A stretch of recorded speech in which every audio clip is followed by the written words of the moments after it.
What is going on, everyone on the internet? Welcome to EDT, the Everyday Thoughts Podcast, episode 1. Today on the show, we discuss corporate greed in politics and video games, as well as new controversy behind a Twitch streamer. You may know him as Dr. Disrespect. More on him later, though. But for now, we're giving a eulogy to net neutrality. What can we say that hasn't been said already? For those of you who don't know what net neutrality is, and if you don't know what net neutrality is, get out of that fucking rock you're living under, because I swear to God, this shit has been everywhere. Net neutrality is essentially the FCC ruling that categorized the internet as a utility under Title II and prevented internet service providers from creating paid fast lanes in order to access certain types of content. So say Netflix had a competitor to, and by the way, this isn't what's happening at all, but it's just an example. If Netflix had a deal with Comcast and said, hey, if you slow down the service, we'll pay you guys a little bit of extra money. So Comcast slows down Hulu and decides, you know what, you guys can get Hulu faster if you pay for the package. Or something along those lines, you know what I mean? I explain it horribly, but it's a really dumbed down and incredibly oversimplified explanation of what net neutrality is. So I suggest you guys research it on your own, find out a little bit more about it. But the FCC decided a couple days ago, I think it was a little less than a week ago, probably a little over a week by the time this video goes up, but the FCC essentially repealed what they call Obama-era ruling, essentially saying, fuck internet freedom. I mean, they voted 3-2 against it, which is just ridiculous, considering all the polls showing that the American people didn't even want to get rid of it. I mean, it goes to show just how corrupt our political system really is. Because for those of you who don't know, Ajit Pai, the head of the FCC, was actually a former employee of Verizon. Verizon's known to have opposed net neutrality for a long time. So obviously there is some sort of conflict of interest, and I don't think that enough people are bringing to light. I know that some people have talked about it already. However, I don't think that enough people have been very vocal about that sort of thing. I think there's something really fucked up going on here. Something that really needs to be looked into. Some serious fucking corruption. Some serious lobbying, in my opinion. And it's just, it goes to show how far our American political system has sunk. I mean, Verizon's already known for throttling its data on phones. Well, I mean, it's not even that. It's just the fact that Ajit Pai clearly has a conflict of interest. Either he's being paid a shit ton by Verizon, or he's being offered a sweet-ass job whenever he decides to retire from the FCC. I mean, even if he doesn't have an offer, it just comes off as he's just covering his own ass, as if when he gets out of it, even if they didn't offer him something, he can go, see, this is what I did. Want to give me a gerb? Give me a gerb. I'm not an FCC no more. And not only that, but people have also just raised a lot of interesting points at the fact that they emphasize so much that this is Obama era ruling. It's Obama. This is Obama. Something that Obama put in place. It makes it seem as if they're simply doing this for the sake of the fact that it was simply Obama's implementation. I mean, when net neutrality was first put into place, it was voted on by Democrats and Republicans. It wasn't even a political thing. It was exactly. It was a nonpartisan thing. Yeah, they both voted for by quite a big majority. So it really boggles my mind how tone deaf and how seemingly, if not ignorant, just blatantly dismissive of how the American people really feel about net neutrality. If one thing about Ajit Pai that annoys me is, I don't know, just everything about the conference when they voted on it and the videos that they put out. Oh, dude. Like, it just seems so unprofessional. You look at that and you go, that's like a leader of a government agency?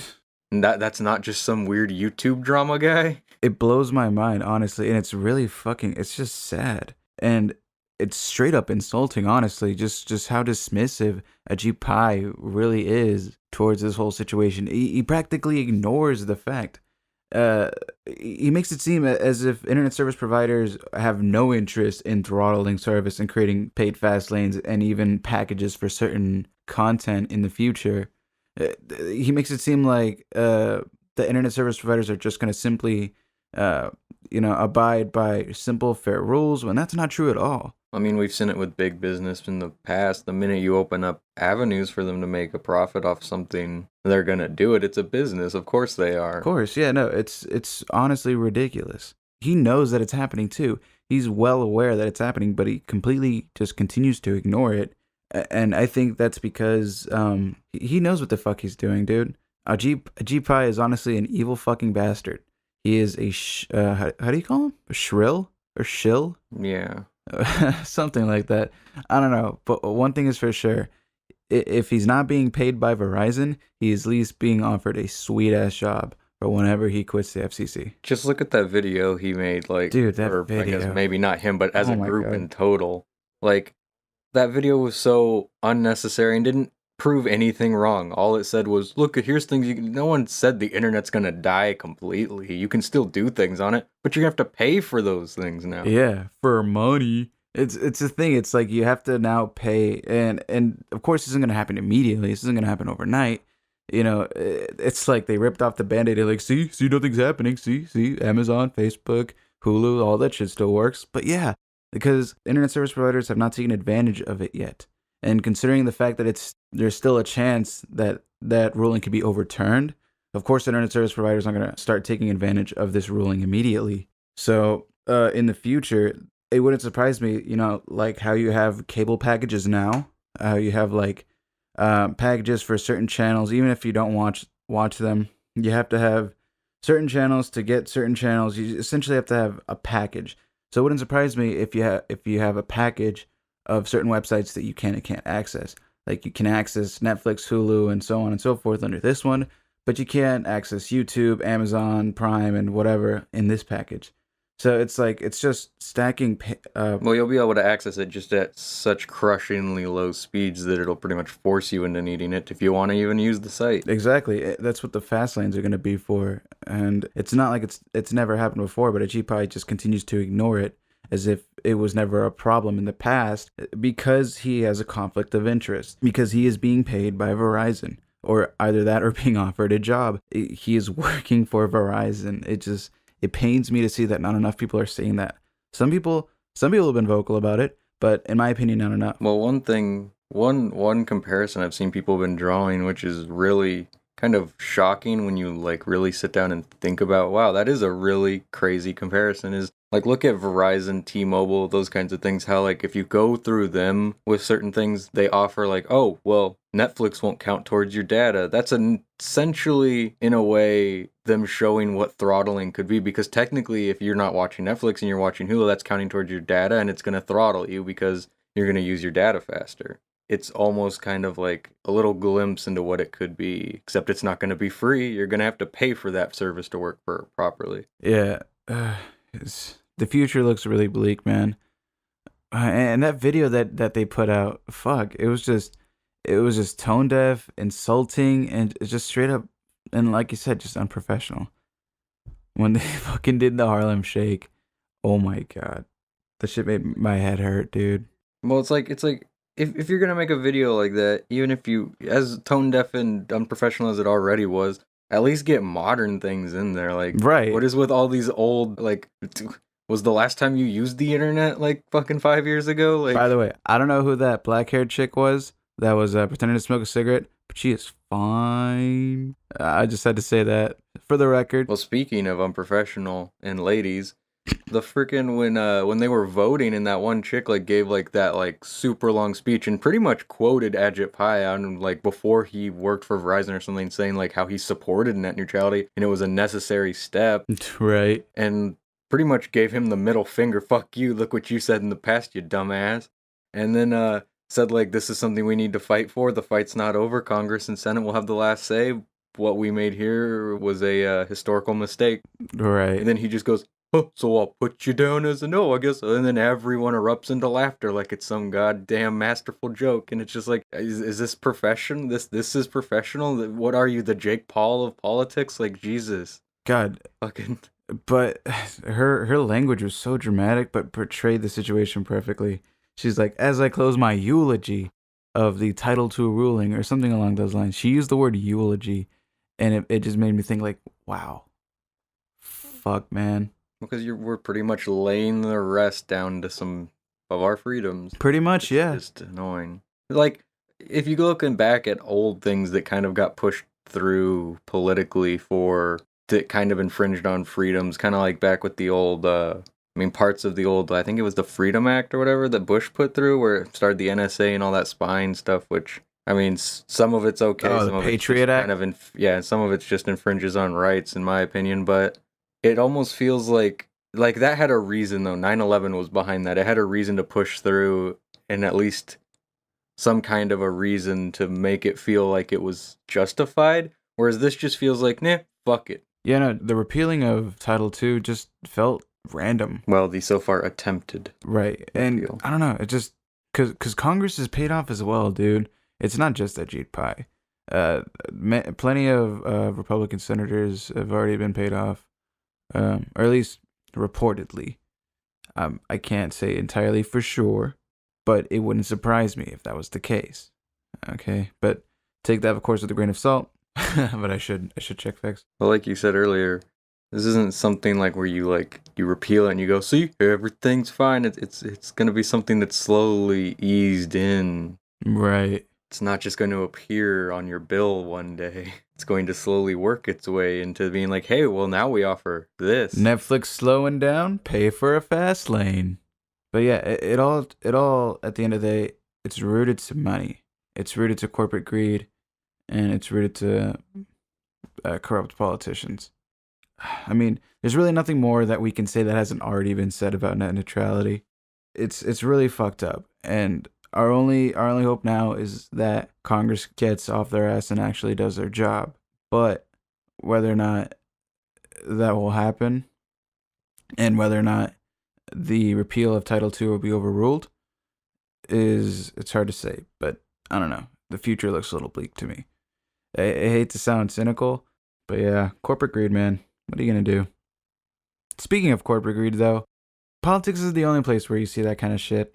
The video game industry, for those of you who don't play video games or, don't follow video game news very often or not as frequently as we do, a lot of game developers lately have been designing their games and designing certain mechanics around their games to try to milk as much money as they possibly can through what's called microtransactions. Now, if you guys are gamers, this is no news to you, and you guys certainly know how fucked up it can be. And some recent examples we've seen have been in EA's Battlefront 2, the latest version, not the old school one, as well as Bungie's Destiny 2. What is up with all these sequels, man? It seems to be that the sequels are the ones that are charging at the ass for their microtransactions. No, I feel like it's just that they see what everyone else is doing in the scene now, and now that they're making a new game, they just shove it in there, get some money. But it's just so fucking ridiculous because these are free-to-play mechanics in a AAA $60 game.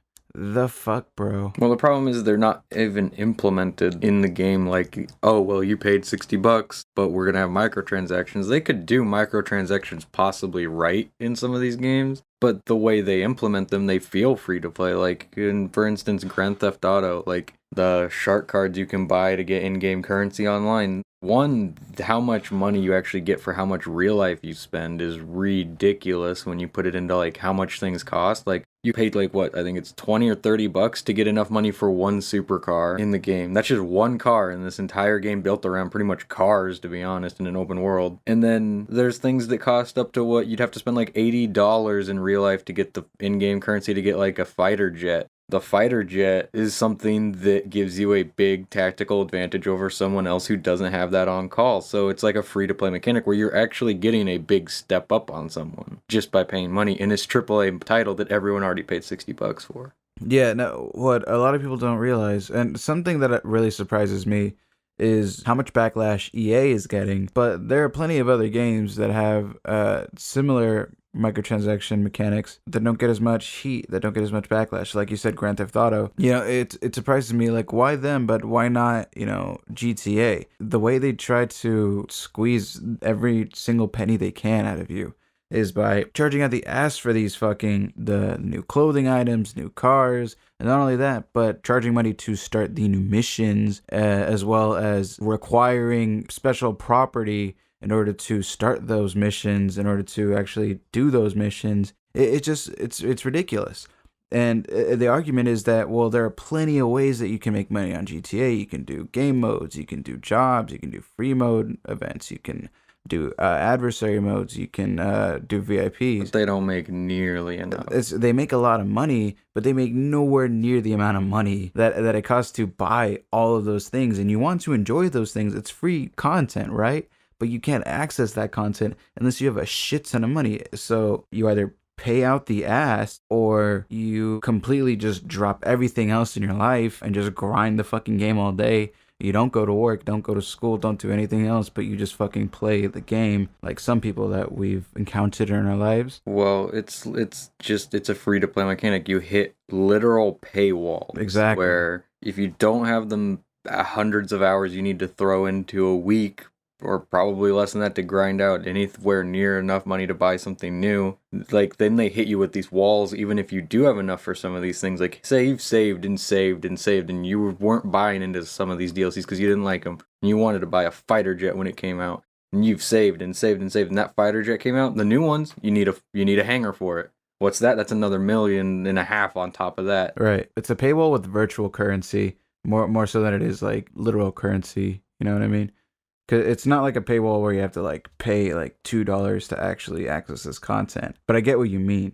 It's like it's money that you have to pay that you shouldn't have to pay in order to access this content. Well, it feels like they try to drain your money so that you then get to a point where you're like, I'm broke, I need money, gotta buy. Right, now I have to fucking buy a shark card. Because it's like with GTA, these new, like, well, not new, they've been doing it for a while now, but drip fed things. Like, they'll add something in an update, like a bunch of other cars, and then they'll drip feed them out over like a month or two.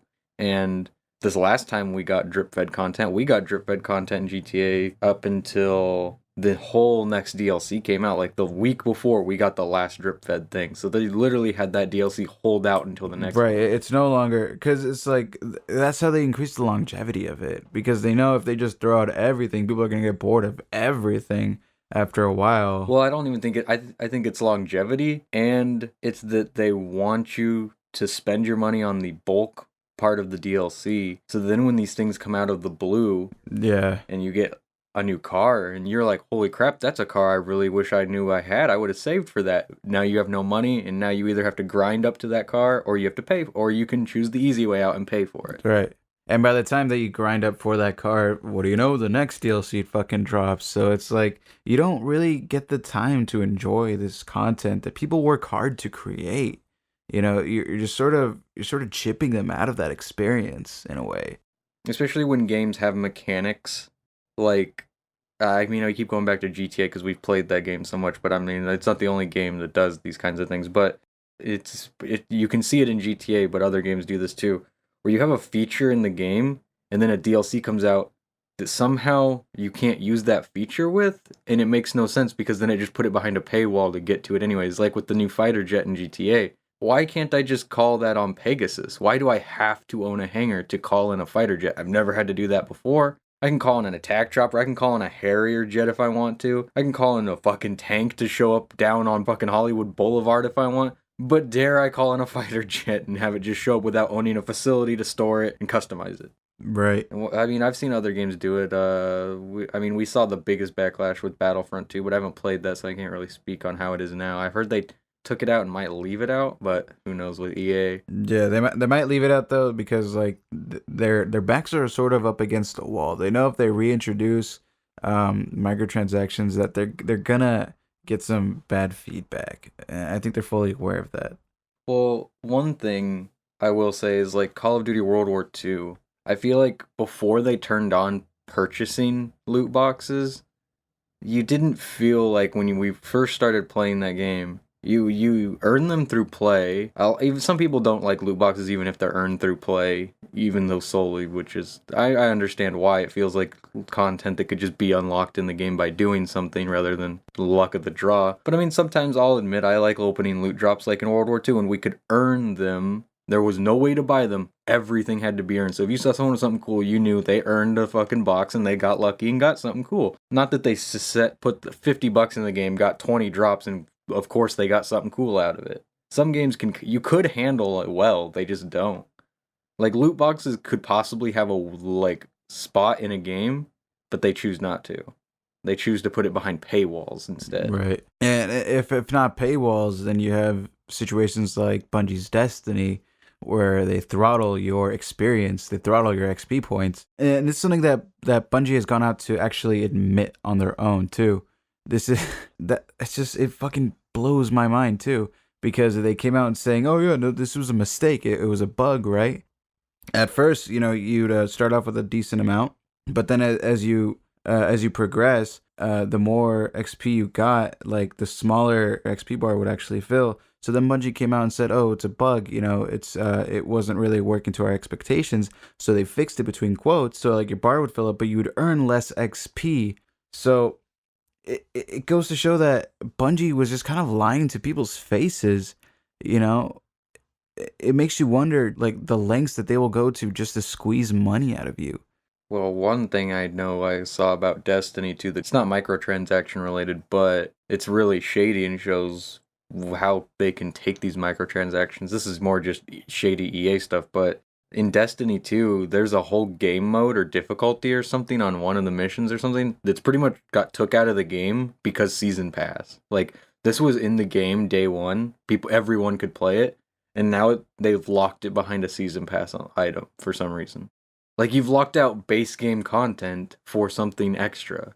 But of course, I understand DLC to a certain extent. I understand putting that extra content that you could have put into the game and marking it up a little bit. Considering the technology it takes, the amount of people it takes, and the knowledge it takes now to create games, or as opposed to like 20, 30 years ago, I can understand why it's detrimentally more expensive to create games now than it was 10, 20 years ago. But if it's already on the disc, dude, fuck off.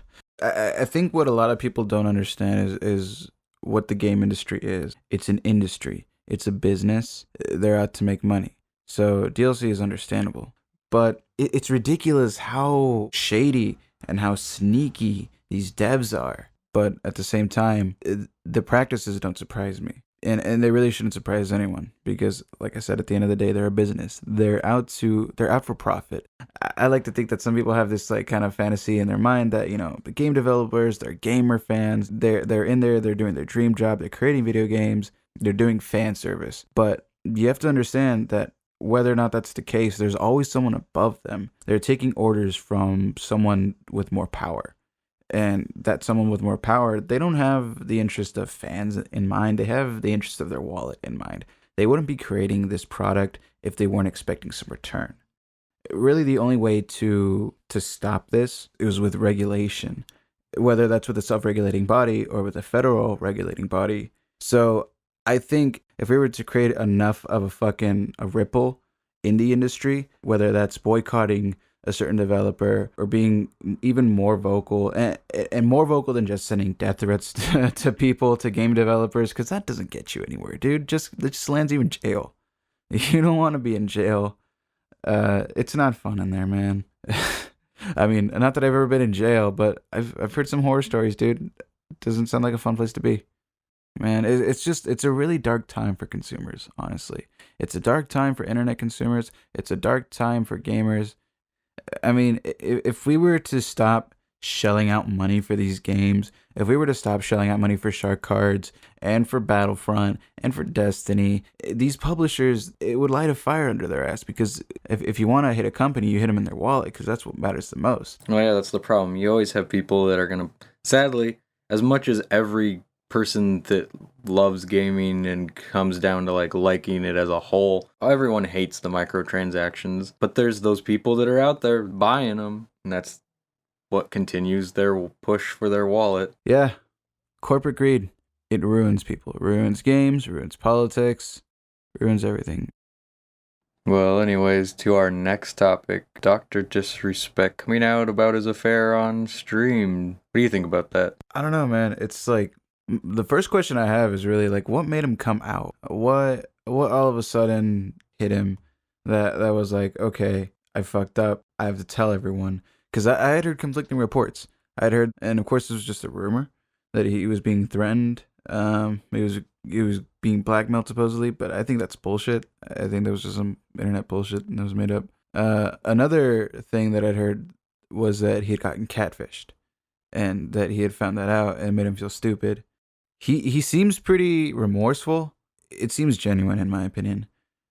You know, cheating is a really scummy thing to do, so I could understand if his wife finds it a little difficult to, I guess, forgive him. I don't know, but at the same time, like, for their sake, I hope that they can work it out. You know, because a marriage is a lot bigger than just. And I'm not married or anything, but I can imagine that a marriage, it's a little more serious than, you know, just a boyfriend that cheats on you or a girlfriend that cheats on you.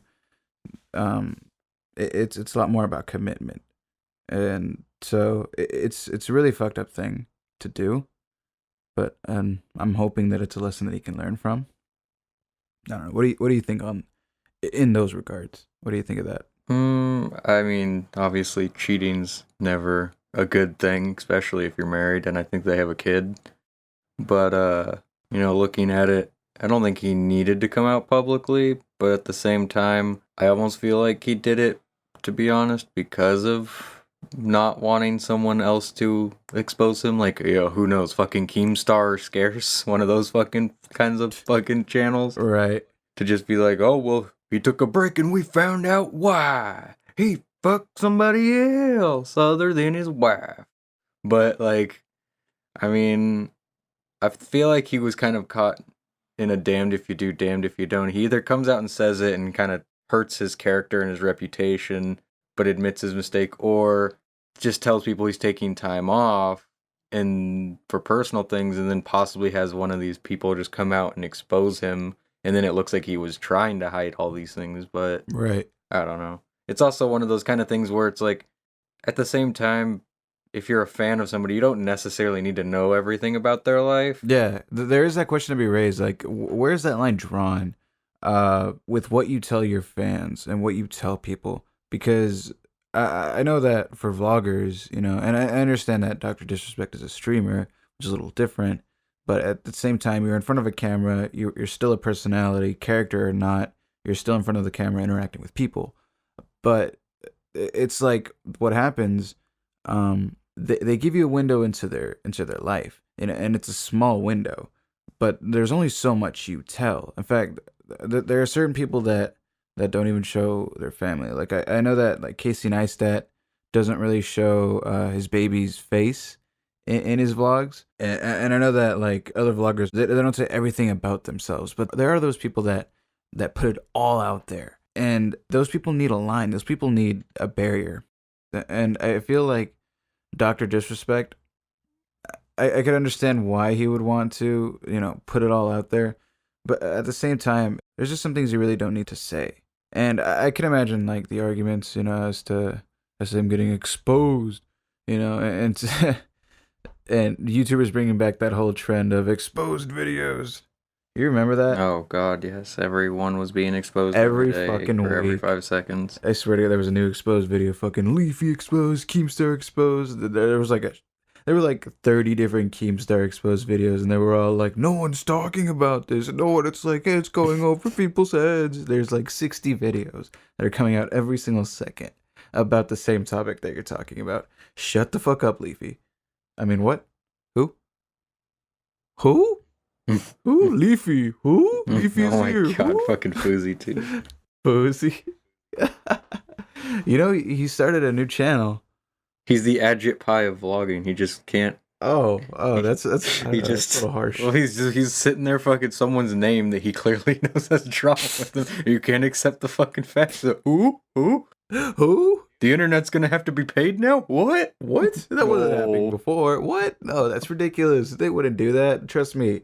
They wouldn't fuck over people like that. I honestly hate people who do that in general. Just people who, like, blatantly know what they're doing, and you're just like, there's no way like, come on, you know exactly what people mean and exactly why this is a thing. Internet service providers will be transparent. Well, I mean, that doesn't mean shit when you only got like 2 options, man. Yeah, they'll be transparent. They'll be transparent about how much they're gonna fucking charge you for your favorite website. Yeah, we'll take this much from you, and they'll take that much from you. I mean, you don't really have much of a choice. Fuck you need internet. You're fucked either way. The only thing that kind of sucks, I mean, I know we're kind of slipping back into net neutrality, but Yeah. I don't get how, like, we already pay for Netflix.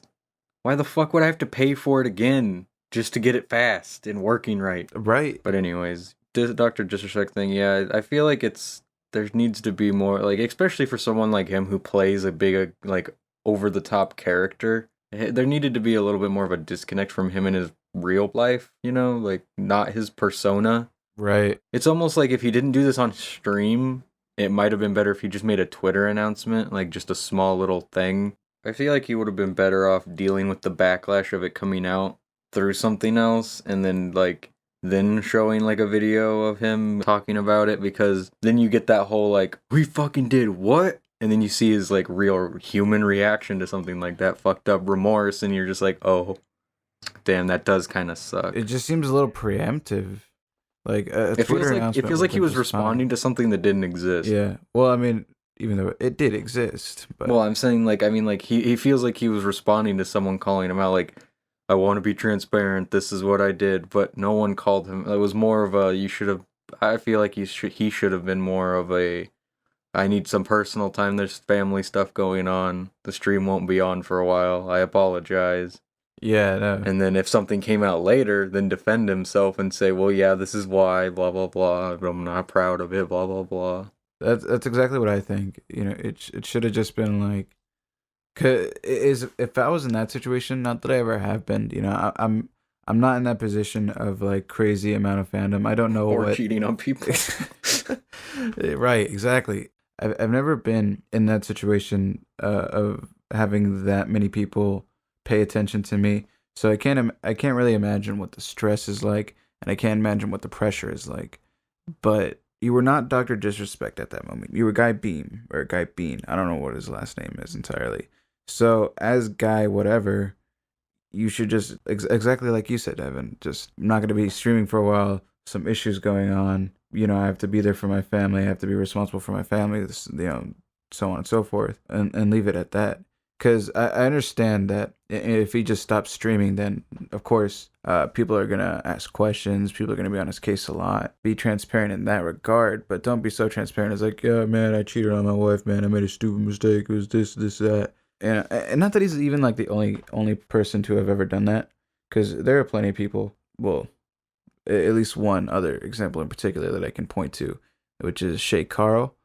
I don't know how familiar you are with that situation, but And I remember hearing that he either texted or something with another person other than his wife, and I think it was like, wasn't it a cam girl or something too? yeah, but it was like some really raunchy messages that he was sending to a cam girl that leaked out, and he made a statement. But he made like a written statement. You know, he didn't. I don't, or at least not that I remember. I don't think he came out on video and talked about it. Up until recently, he made a video on his vlog channel. I think he's beginning to vlog again. He made a video detailing his addiction and essentially explaining the whole thing, explaining the mistakes that he made, and the reaction was really mixed.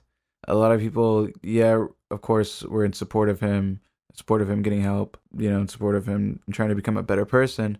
And I do totally understand where he's coming from, and I do like I do feel some empathy for the dude, but I can't help but feel like it was just a little unnecessary. But again, I feel like maybe that situation's a little different, a little bigger, but it is pretty similar. I feel like the problem also comes with a lot of fans will backlash on someone if they don't tell them everything, because it's weird. Like, fans think they have the right after consuming media to go and they need to know everything about that person's life, especially with vloggers and IRL streamers. But right, it's really strange in that instance too, because it's almost like they own them or they owe them something. It's so weird sometimes how the really intense fans at least see some of their favorite personalities, you know, as if they're their property, like they deserve something, you know?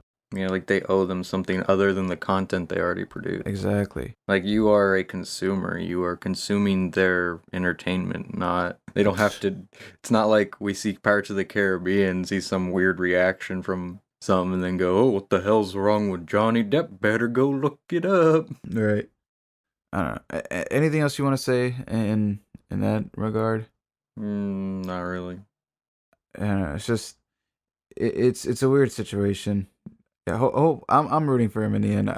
It's more or less for like the child, because you know growing up with a single parent is difficult, and from I don't know too much on the situation entirely, Well, yeah, so that's what I was it's gonna hard to say talk on too the much about it. situation. Also, like we don't know what he meant by unfaithful. He could have just meant he was. That could have been He could have been messaging somebody. He could have met somebody. I mean, yeah, he never specifically said cheated, like slept with or anything. Like he just said unfaithful. He didn't dive too much into detail, so it's really hard to say what the situation is. But I hope it all works out in the end. I hope that he can find a way to make it up to his wife, make it up to his child, because growing up with a single parent is really difficult, and especially trying to co-parent, I can imagine it's pretty difficult. I'm not a parent myself, but I couldn't imagine what it would be like.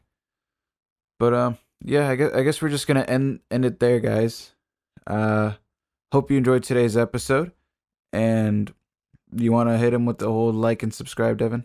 Sure. Well, if you like what you hear, why don't you go ahead and feel free to hit the like button if you liked it and subscribe if you want to hear more. Yeah, thanks. Thank you guys for listening. Thank you guys for tuning in. And yeah, I hope to see you guys in the next episode. Peace. Peace, motherfuckers.